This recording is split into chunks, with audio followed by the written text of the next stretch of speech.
The golden gates of Westfield Academy gleamed in the morning sun, but for 17-year-old Alexander Montgomery III, they might as well have been prison bars. As his father's black Rolls-Royce pulled away, leaving behind a cloud of expensive cologne and disappointed sighs, Alex stood alone on the marble steps of the most prestigious private school in the city. His Armani blazer felt heavier than armor, and the weight of his family's billion-dollar legacy pressed down on his shoulders like a mountain he never asked to climb. What Alexander didn't know was that today, everything would change because of a girl with kind eyes and a single piece of bread. If this story touches your heart, please hit that like button and subscribe to Trillionaire in Love for more inspiring stories that remind us what truly matters. Your support means everything to us. Now let's continue with Alex's journey. Alexander had attended Westfield Academy for 3 years, yet he remained a ghost among the living. Students whispered about his father's media empire, teachers treated him with careful reverence, and everyone seemed to know exactly who he was, while simultaneously ensuring they kept their distance. The isolation wasn't born from cruelty, but from something far more suffocating. The assumption that someone with everything couldn't possibly need anything. Especially not friendship. Every morning, Alex would sit in the same corner of the cafeteria, surrounded by empty chairs that might as well have had invisible barriers around them. His lunch, prepared by the family's private chef, sat untouched in its expensive packaging, while he watched other students laugh, argue, share secrets, and simply exist together in ways that seemed as foreign to him as speaking a lost language. Meanwhile, across the city in the scholarship wing of the same academy, Elena Rodriguez was fighting battles Alex couldn't imagine. Her alarm clock was broken, so she relied on the construction workers next door to wake her at 5:30 each morning.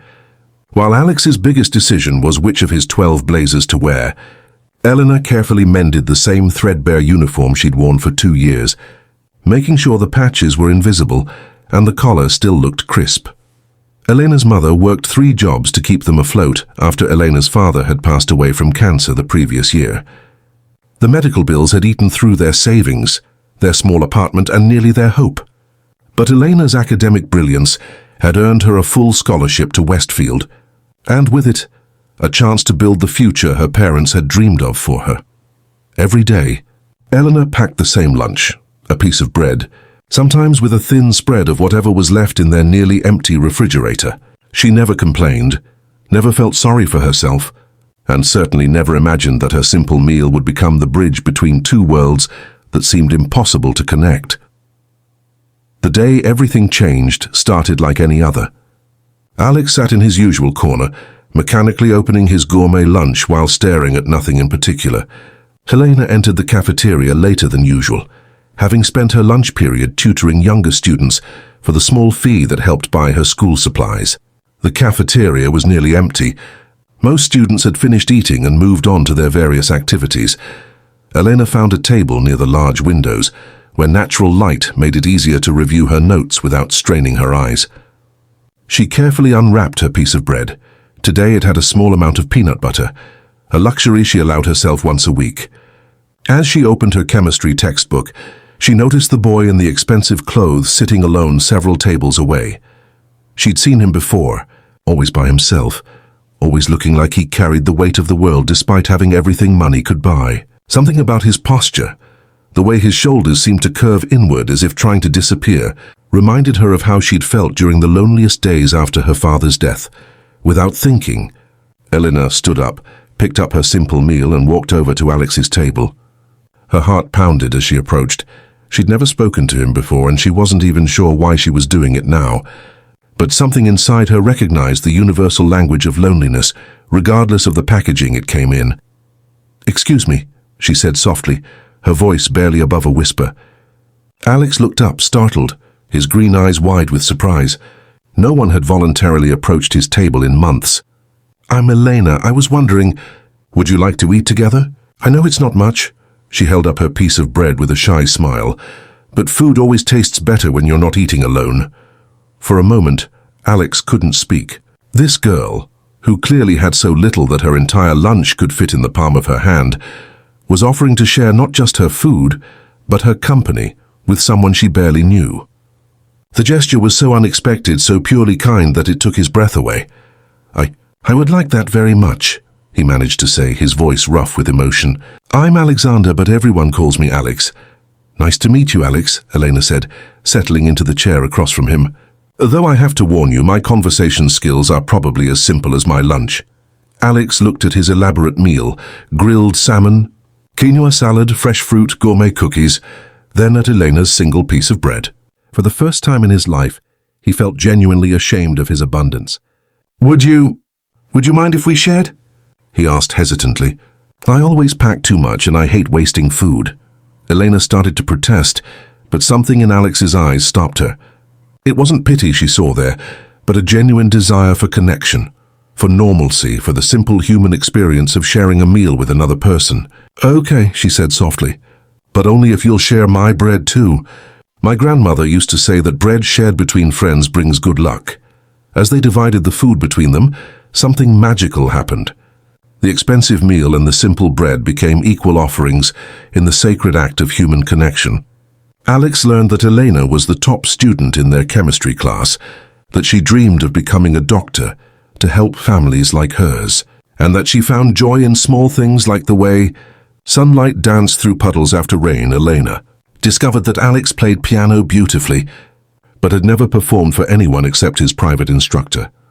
That he wrote poetry in his spare time, and that despite having access to everything money could buy, he'd never experienced the simple pleasure of choosing his own friends or making his own decisions. Their first shared lunch led to a second, then a third. Word began to spread through Westfield Academy about the unlikely friendship between the millionaire's son and the scholarship student. Some students whispered with curiosity, others with judgment, but Alex and Elena found that they cared less and less about the opinions of people who had never taken the time to know either of them. However, not everyone was pleased with this developing friendship. Alexander's father, Montgomery II, had built his empire on the principle that every relationship was a transaction, and he couldn't understand what his son could possibly gain from associating with someone from Elena's background.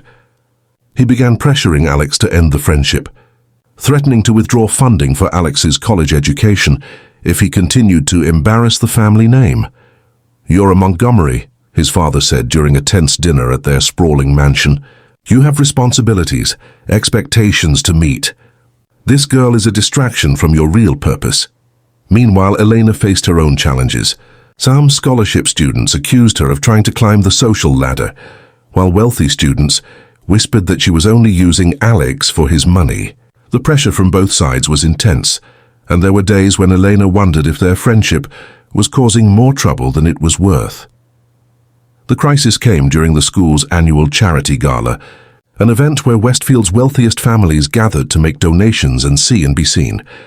Alex's father had insisted he attend, using it as an opportunity to introduce his son to appropriate social connections. Elena, of course, wasn't invited. The ticket price alone was more than her mother made in a month. Alex arrived at the gala feeling more isolated than ever, surrounded by hundreds of people who knew his name and his net worth, but nothing about who he really was. He realized that all the wealth in the world couldn't buy the one thing he'd found with Elena, genuine human connection. In the middle of his father's speech about charitable giving, Alex made a decision that would change everything. He stood up, walked to the microphone, and asked for a moment to address the crowd. "Ladies and gentlemen," Alex began, his voice shaking but determined. "My father spoke beautifully about the importance of charity and giving back to the community. But I'd like to talk about a different kind of giving, the kind that doesn't come with tax deductions or recognition plaques." The room fell silent, sensing that something unexpected was about to happen. A few months ago, I was the loneliest person in this room, surrounded by everything money could buy but starving for the one thing it couldn't: real friendship. Then a girl with a piece of bread changed my life by offering the simplest and most precious gift imaginable: her company, her kindness, and her friendship, expecting nothing in return. Alex found Elena in the crowd. She had arrived late, having worked up the courage to stand outside the venue's windows just to catch a glimpse of Alex's world. Their eyes met through the glass and he smiled. "Elena Rodriguez taught me that true wealth isn't measured in bank accounts or stock portfolios. It's measured in moments of connection, in the willingness to share what little you have, in the courage to reach out to someone who needs friendship more than they need anything money can buy. The room began to murmur, some people looking uncomfortable, others genuinely moved by Alex's words. So tonight, instead of writing another check that my trust fund will cover, I'm making a different kind of donation. I'm announcing the Elena Rodriguez Scholarship Fund, which will provide full educational support for students who embody the qualities that make Elena extraordinary: kindness, determination, and the understanding that true success means lifting others up as you climb. Alex's father looked mortified, but something remarkable happened. The crowd began to applaud, slowly at first, then with genuine enthusiasm. People began approaching the microphone to share their own stories of unexpected friendships and the ways that simple acts of kindness had changed their lives. Elena, tears streaming down her face, was ushered inside by several board members who insisted she belonged at the celebration. When she finally reached Alex, she didn't know what to say. "You didn't have to do that," she whispered. "Yes, I did," Alex replied. "You saved my life with a piece of bread and an invitation to not eat alone." This is just the beginning of paying that forward. The months that followed weren't easy. Alex's father eventually came around, recognizing that his son had found something more valuable than any business connection: purpose. Elena's mother wept with joy when she learned about the scholarship fund, not just for the financial security it provided, but for the recognition of her daughter's character. Alex and Elena's friendship deepened into something that transcended social classes, family expectations, and societal judgment. They studied together, dreamed together, and supported each other through the challenges that came with being 17 and trying to figure out their place in the world. When graduation day arrived, Alex and Elena sat together during the ceremony, sharing one final meal before heading off to their respective colleges. Alex would study business and philanthropy, planning to transform his family's legacy into something that served others. Elena had been accepted to Harvard Medical School, her dreams finally within reach. "Do you ever think about that first day?" Alex asked, unwrapping a simple peanut butter sandwich. He'd learned to appreciate the beauty of modest meals. "Every day," Elena replied, splitting a gourmet cookie that Alex had brought to share. "Sometimes I wonder what would have happened if I'd been too scared to walk over to your table." "I don't wonder," Alex said firmly. "I know. I would have spent the rest of my life surrounded by everything except the thing that matters most." "And what's that?" Elena asked, though she already knew the answer: connection. The knowledge that someone sees you for who you are, not what you have or don't have. The understanding that we're all just people trying to figure it out. And we're better when we figure it out together. As they prepared to leave Westfield Academy for the last time, Alex and Elena knew that their paths would diverge geographically. But the foundation they'd built together would last forever. The lonely millionaire's son had found his voice, and the girl with the piece of bread had found her platform to change the world. Years later, when Alex had transformed his family's company into one of the world's leading philanthropic organizations, and Elena had opened her own clinic serving underprivileged communities, they would still meet once a month for lunch. Sometimes Alex would bring elaborate meals from the finest restaurants. Sometimes Elena would pack simple sandwiches. But always they would share their food and their stories, remembering that the most profound connections begin with the simplest gestures. The Elena Rodriguez Scholarship Fund grew into a nationwide program that supported thousands of students. But Alex never forgot that it all started with one brave girl who saw past wealth and status to recognize the universal need for human connection. Elena never forgot that sometimes the loneliest people are hiding in plain sight, surrounded by everything the world tells us we should want, but missing the one thing every soul craves: to be seen, understood, and accepted for who we truly are. Their story became legend at Westfield Academy, inspiring countless other unlikely friendships and reminding each new generation of students that courage isn't about having everything. It's about being willing to share whatever you have, whether it's a piece of bread or a seat at your table, with someone who needs to know they're not alone in this world. If Elena and Alex's story moved you, please don't forget to like this video, share it with someone who needs to hear this message, and subscribe to Millionaire in Love for more heartwarming stories that remind us of the power of human connection. Comment below and tell us about a time when a simple act of kindness changed your life or someone else's. Remember, we all have something to offer, and sometimes the smallest gestures create the biggest changes. Thank you for being part of our community. And remember, you're never too rich to need friendship, and you're never too poor to offer kindness.